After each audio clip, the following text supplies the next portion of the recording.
The gym was practically empty that evening, with just the low hum of treadmills and the rhythmic clanking of weights breaking the silence.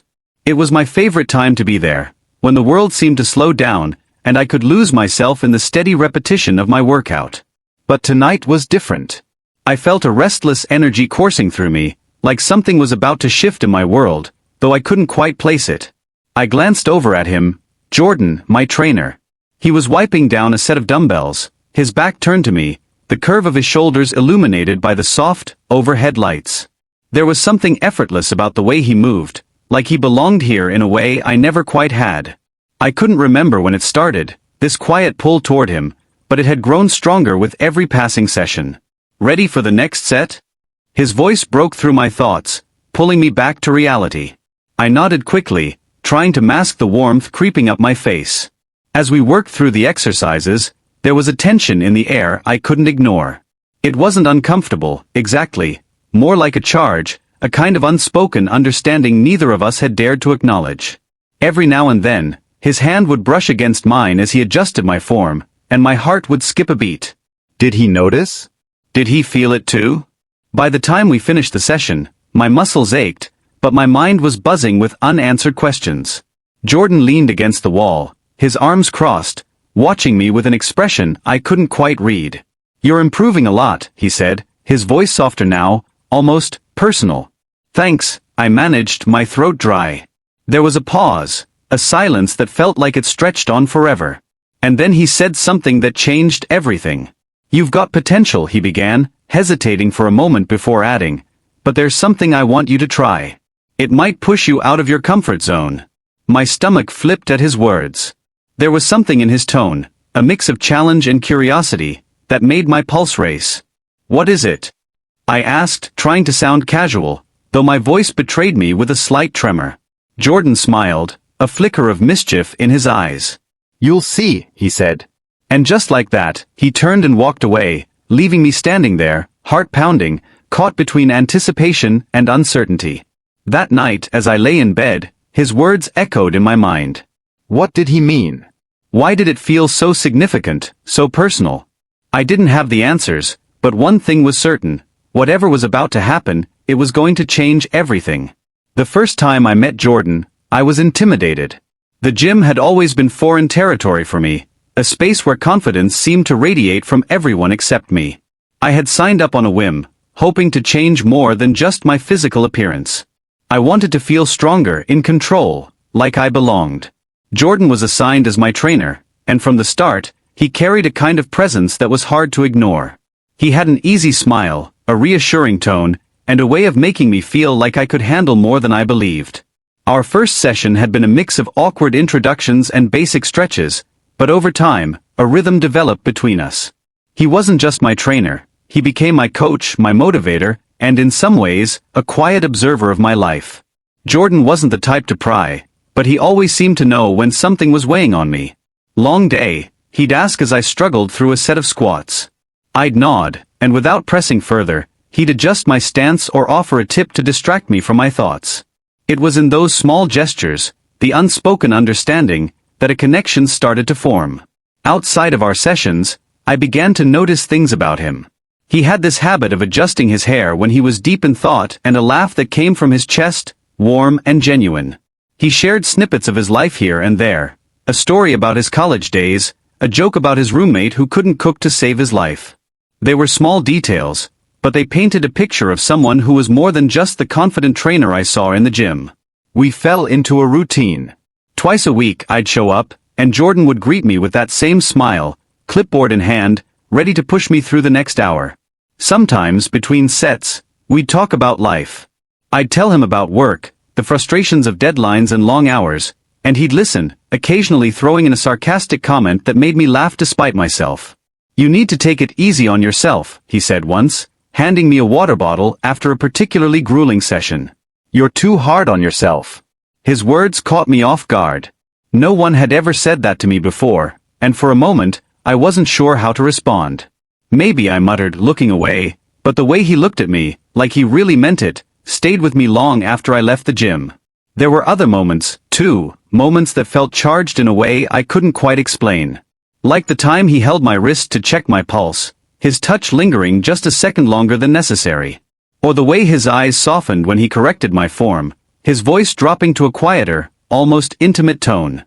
One evening, after an unusually quiet session, I found myself opening up to him in a way I hadn't planned. I told him about how I had struggled with self-confidence, how coming to the gym was as much about proving something to myself as it was about getting fit. Jordan listened, leaning against the wall, his expression thoughtful. When I finished, he didn't offer a cliché response or brush it off. Instead, he said, "You're stronger than you think, you know. It takes guts to show up and keep going.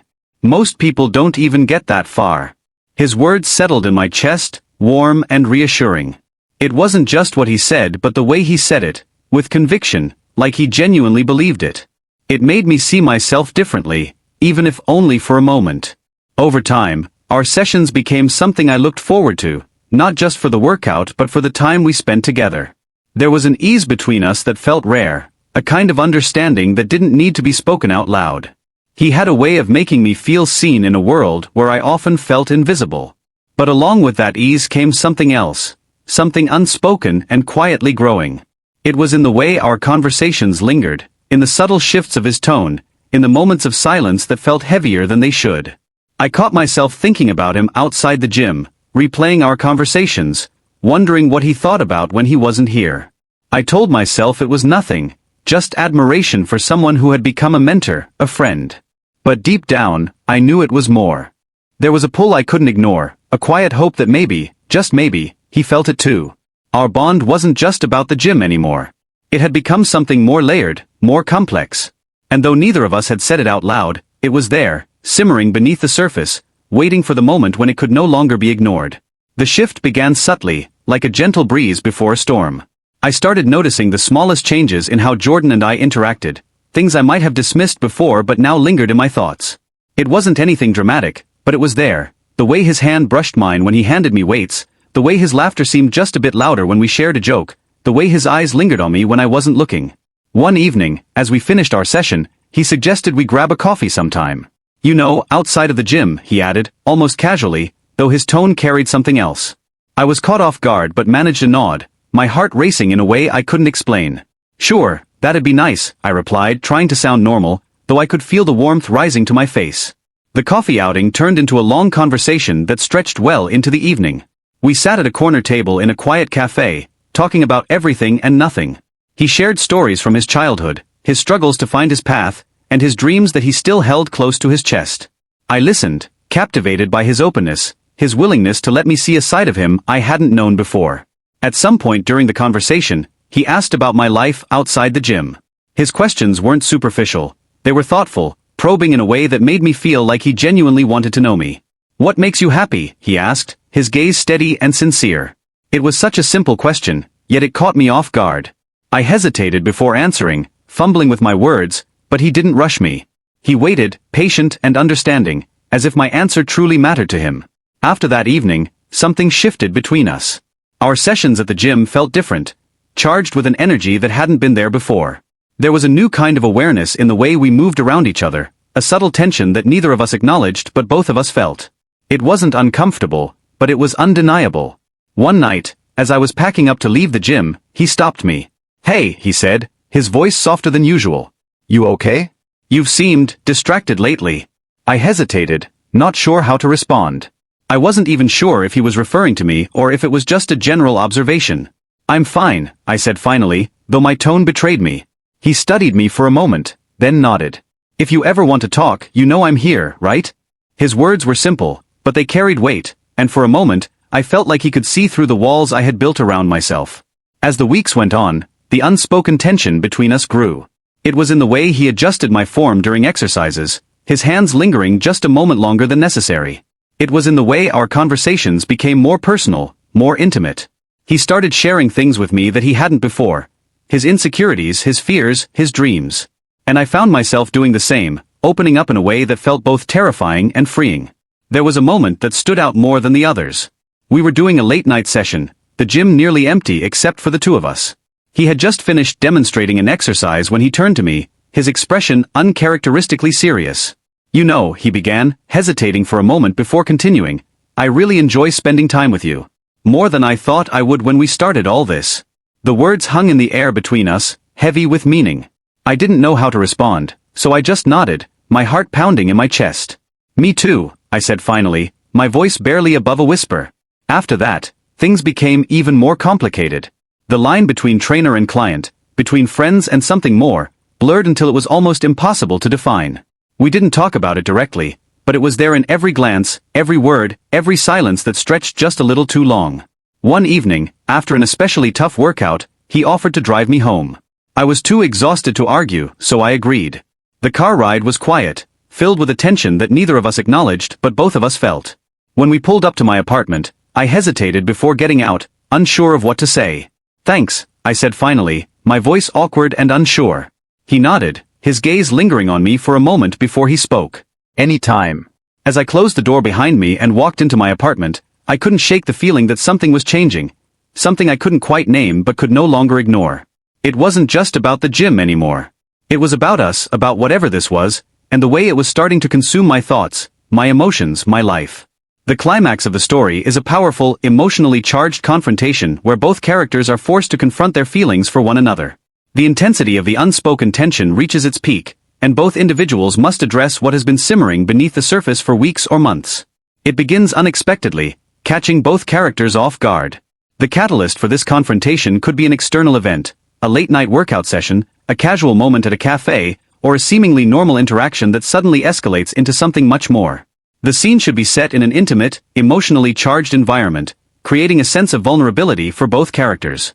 A physical or emotional trigger, such as a heated argument, an unexpected touch, or a candid revelation, is needed to propel the situation forward. The protagonist is finishing up an intense session with their trainer. The conversation has felt normal until one of them makes a comment. Something that seems like a casual remark but carries a lot more weight. The protagonist could be exhausted, emotionally drained, or frustrated by recent events.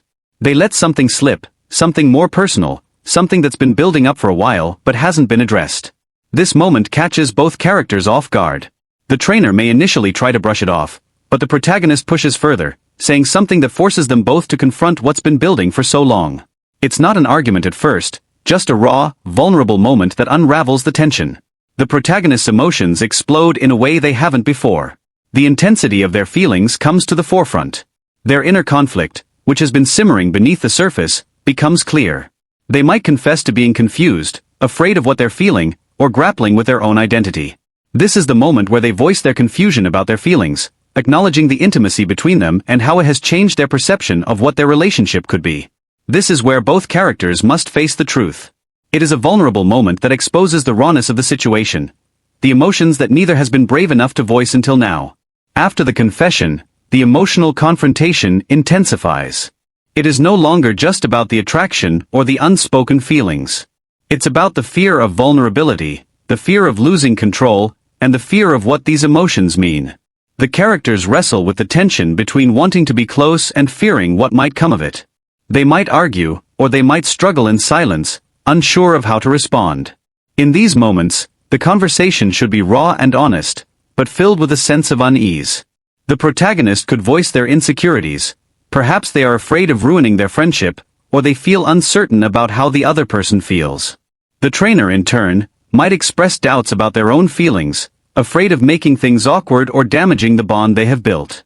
The confrontation reaches its emotional peak when the characters express their deepest fears and desires. It becomes clear that both characters have been suppressing their feelings, and the weight of this emotional release is palpable. This is when the characters lay everything bare, breaking down the walls they've built around themselves. This could be marked by a powerful moment of silence, where they simply stare at each other, processing everything that has been said. The protagonist's internal monologue might mirror their anxiety, or they might feel relief, as if the tension has finally been released. They could admit their feelings, or the trainer might take the lead in addressing their mutual attraction. In a raw moment of honesty, the trainer might reach out, touching the protagonist's arm, and say, "I don't know where this will lead, but I can't keep pretending this isn't real." This could be a pivotal moment, one that tests both characters' bravery. Do they take the risk of acting on their feelings, or do they retreat, afraid of the unknown? After the climax, the characters need to confront the aftermath of this confrontation. There should be a sense of emotional resolution, even if the ultimate outcome remains unclear. The confrontation might not result in an immediate decision, but it should set the stage for future growth or change in their relationship.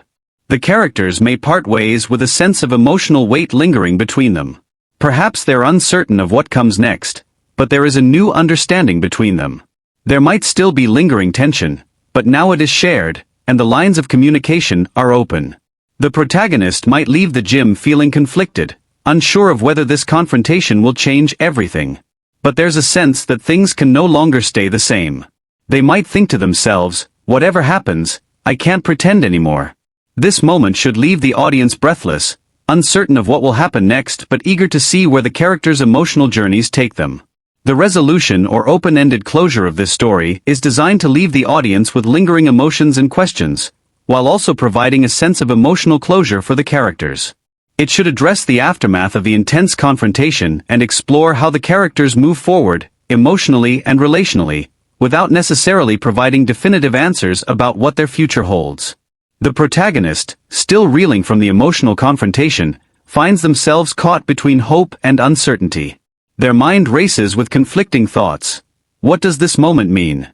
How should they navigate the newfound vulnerability in their relationship? There is a sense of both relief and fear, as the walls they've built around themselves have crumbled, leaving them exposed. Despite this rawness, there is also the possibility of something deeper, something transformative in their connection with the trainer. The protagonist may reflect on the intensity of the confrontation, replaying the moment over and over in their mind. They could ask themselves whether they made a mistake by being so honest, or if this confrontation was the catalyst they needed for real change. Perhaps there's a lingering sense of doubt. Did the trainer truly feel the same way, or were they just reacting to the moment?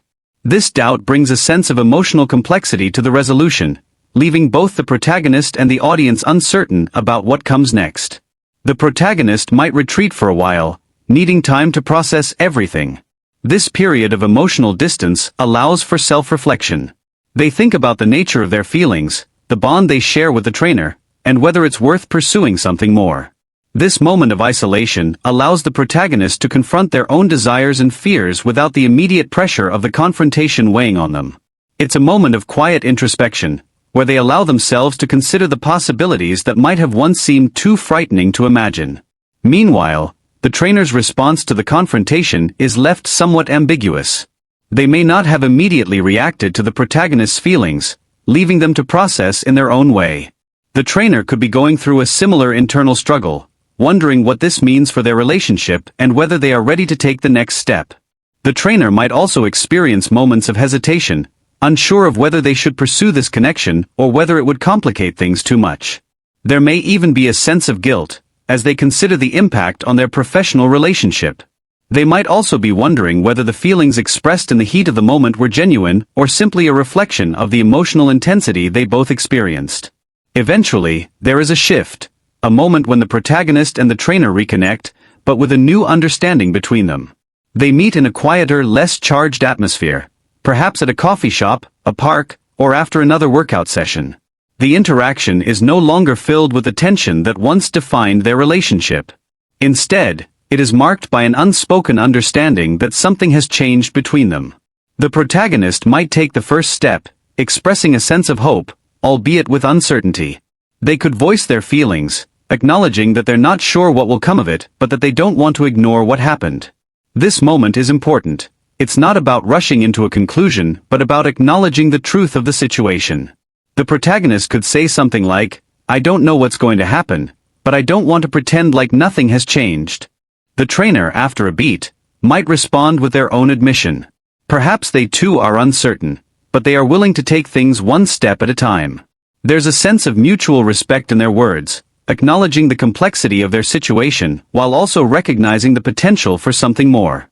The trainer might say something like, "I don't have all the answers, but I think we both need to figure this out together." This exchange marks a shift in the relationship, a movement toward something more genuine, but still uncertain. The resolution is not about neatly tying up every loose end. Instead, it's about the recognition that both characters are on a journey, unsure of where it will lead, but willing to explore it.